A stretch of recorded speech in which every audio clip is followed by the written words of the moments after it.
Wow. Kids from low-income families have lower academic abilities.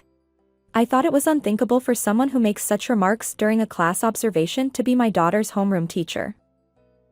The parent and child who received that comment were holding back tears, trembling. Unable to contain my anger, I retorted loudly. Clearly, the teacher didn't appreciate being challenged. Since then, my daughter has been excluded in class due to the teacher's actions, and my frustration continues to grow.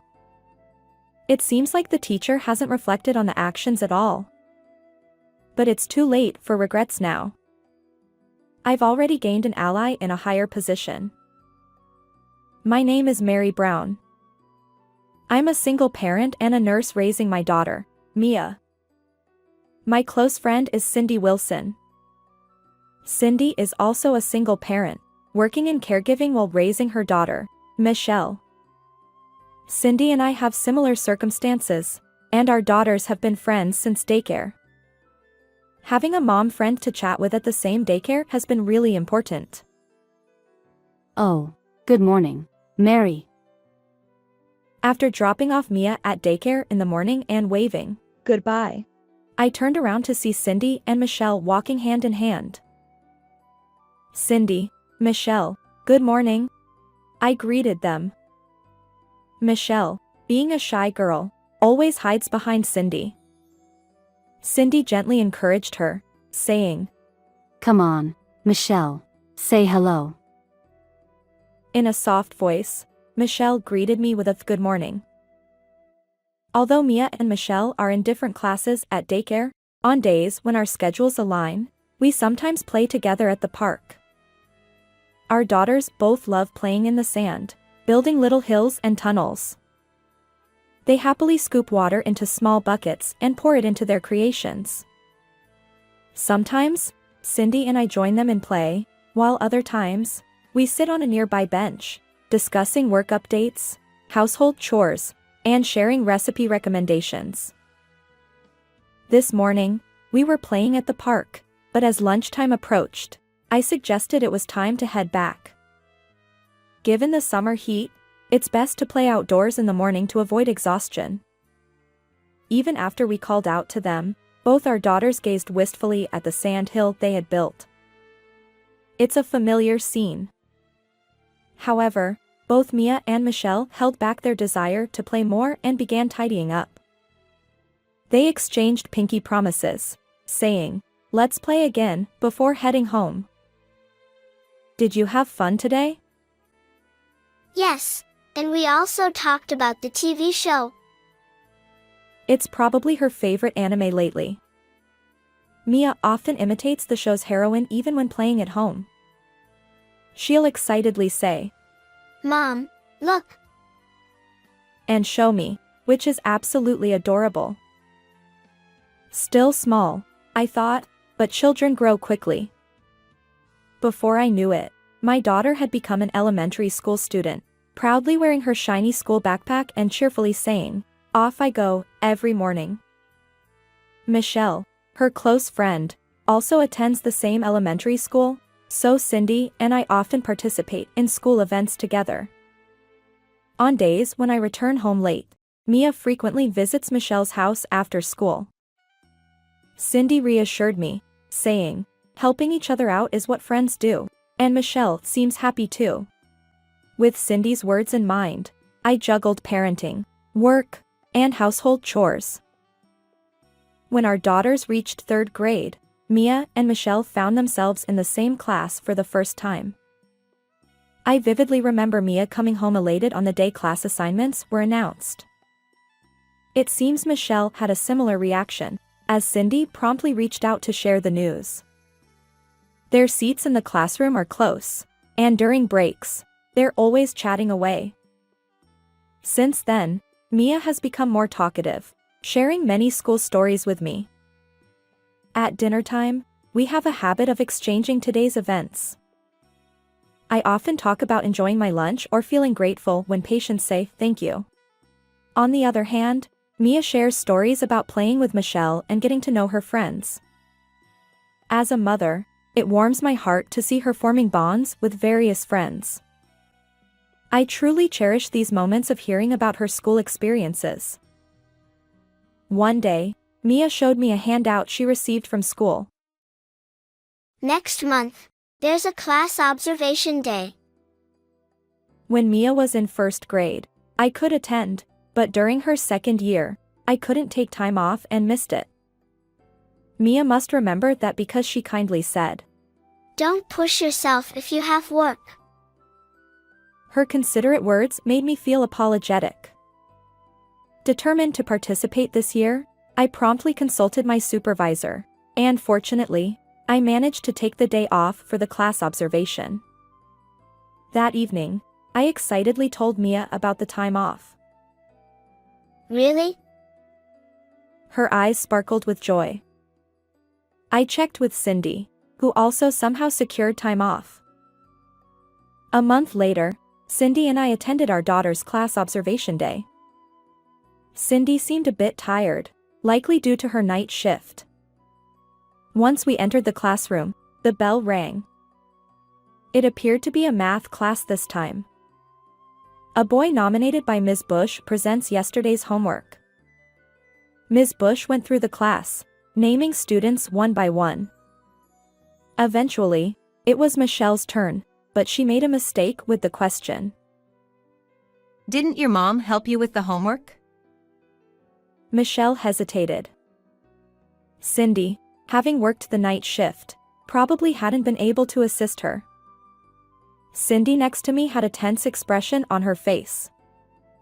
I knew the situation, so I quickly whispered the correct answer to Michelle, hoping she could move on. Michelle kept her head down, silent. At that moment, Ms. Bush made an incredulous remark, laughing at Michelle. Children from low-income families have lower academic abilities, don't they? I couldn't believe it.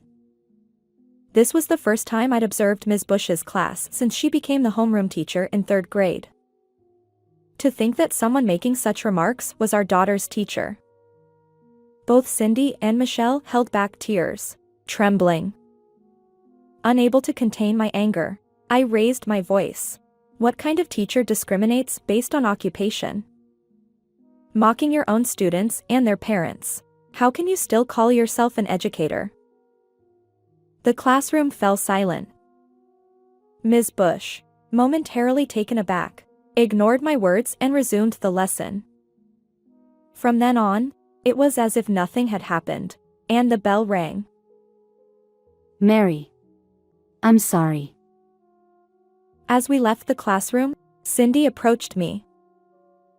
It's me who couldn't hold back. I apologize. Cindy shook her head and said, Thank you. She seemed quite disheartened. I worried about Michelle too. It might be tough, but don't let it bother you. You're right. When Michelle comes home, I should greet her with a smile. Cindy's smile was somewhat awkward. In the evening, Mia returned home. Mom, you were cool today. As soon as she arrived, Mia hugged me. She trembled slightly. Was she crying? That kind of remark was awful. Michelle didn't seem okay. Being a single-parent family like her, Mia must have understood Michelle's feelings all too well. We stayed in each other's embrace for a while. A few days later, during dinner time, I tried to engage Mia by saying, "Shall we talk about what happened today?" However, Mia responded with a hesitant, and remained silent. Something seemed off. She lacked her usual energy. Even though tonight's dinner featured her favorite fried chicken, she hesitated to reach for it. Mia, is something bothering you? I asked gently. Mia began to speak slowly, revealing something surprising. Apparently, since the class observation day, Ms. Bush, the teacher, had been ignoring Mia when she raised her hand during class, excluding her from group activities, and even discouraging other students from playing with her during breaks. I couldn't forgive Ms. Bush. The current time is 7 p.m. Although it's late, if I go now, there might still be someone at the school. Filled with anger, I immediately headed towards the school. Just as I put on my coat, the school called. The phone call came from the school principal. Mia's elementary school principal is a wonderful person who remembers each student's face and name, always greeting them in the hallway. I had heard this from Mia before. Apparently, the principal had been concerned about Mia's lack of energy at school. So, the principal asked Mia's homeroom teacher, Ms. Bush, but she stubbornly insisted that there was no noticeable change. A few days later, the school received a call from the education committee, informing them about the recent class observation incident. Perhaps one of the parents who attended that day had contacted the committee? The principal wanted to apologize personally. After that call, Cindy also received a similar one from the principal. The principal asked if it would be okay to visit our homes for an apology, but due to work constraints, Cindy and I decided to meet at the school. We coincidentally had overlapping days off that week, so we planned to go together on Sunday. In the meantime, my mother, who lives nearby, looked after Mia and Michelle. When we arrived at the school and were ushered into the principal's office, Ms. Bush was also present. The principal apologized for Ms. Bush's rudeness during the class observation and for excluding Mia. However, Ms. Bush remained silent, avoiding eye contact. When the principal urged Ms. Bush to apologize, she suddenly raised her voice. I didn't say anything like that during the observation day. I didn't exclude Mia. Do you have any proof? Her outburst caught us off guard. It was clear she hadn't reflected on her behavior. Clenching her fists, she continued. That's why I dislike single mothers. They neglect their children and blame everything on teachers. Her offensive remarks didn't stop. Then she abruptly began talking about her own mother. Listening closely, it seemed Ms. Bush had grown up in a single-parent household. Her mother was always indifferent to her, blaming teachers whenever something went wrong, whenever she fell and got hurt or received poor test scores. Perhaps witnessing this behavior up close led Ms. Bush to develop biases against single mothers. However, that didn't excuse her actions this time. Single mothers are such a hassle, Ms. Bush concluded. Cindy and I trembled with anger as we listened to her hurtful words. Then the principal spoke up. What are you saying? We have evidence. The principal showed a video from the class observation day, capturing Ms. Bush's offensive behavior. Another student's mother, who had been recording the observation, shared the footage with her husband at the education committee, leading to the issue being raised. Additionally, it came to light that Mia was being excluded when a classmate complained to another teacher, saying, "Ms. Bush won't let Mia play." Ms. Bush turned red and fell silent. Ms. Bush, you are not qualified to be a homeroom teacher, so you will be reassigned to the office work within the education committee. Ms. Bush stammered. but The principal calmly stated, This decision has already been made. and once again offered us a heartfelt apology. Soon after, Mia and her classmates got a new homeroom teacher. Changing teachers mid-year is quite unusual, so both the children and parents were surprised. However, the new teacher was kind, understanding, and treated all students equally, qualities that made the kids happy. As parents, we felt reassured. Shortly after the teacher changed, we had a parent-teacher-student meeting. When Mia and I entered the classroom, the new teacher greeted us with a smile and said, "Hello." After discussing Mia's experiences at school and home, the teacher began sharing a personal story. It turns out that the teacher, too, is a single mother raising a middle schooler after losing her husband. She encouraged us to reach out without hesitation. Tears welled up in my eyes.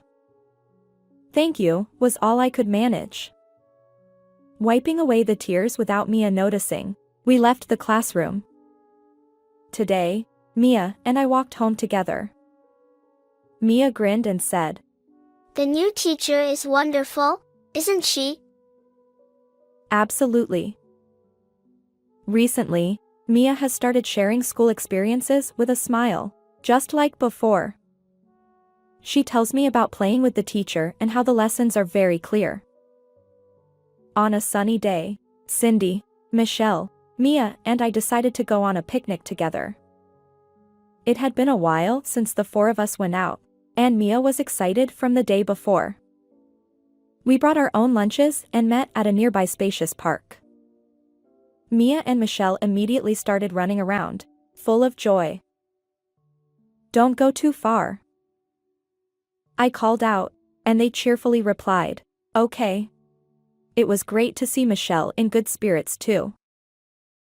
Cindy and I sat down together. It was the first time we'd seen each other since that day in the principal's office. The new teacher is so friendly and wonderful. Cindy had heard about the teacher being a single mother too. Having a mentor nearby feels really reassuring. Since our parent-teacher-student meeting, we've consulted the teacher about parenting and household matters. Each time, the teacher empathetically shares various approaches, and not just our daughters, but we parents too, greatly appreciate her support. A little while later, Mia and Michelle returned, exclaiming, "We found 4-leaf clovers." Each of them held a 4-leaf clover and happily presented them to Cindy and me. We exchanged smiles, saying, "Thank you." It's almost lunchtime. Shall we eat lunch? I opened the lunchbox, and Mia exclaimed, Oh! Fried chicken. Her smile was contagious. I wanted to preserve these smiles forever. I'm sure Cindy felt the same way. As we watched our daughters' happy faces, Cindy and I shared a laugh. How did you find this story? Don't forget to subscribe to our channel. Until next time.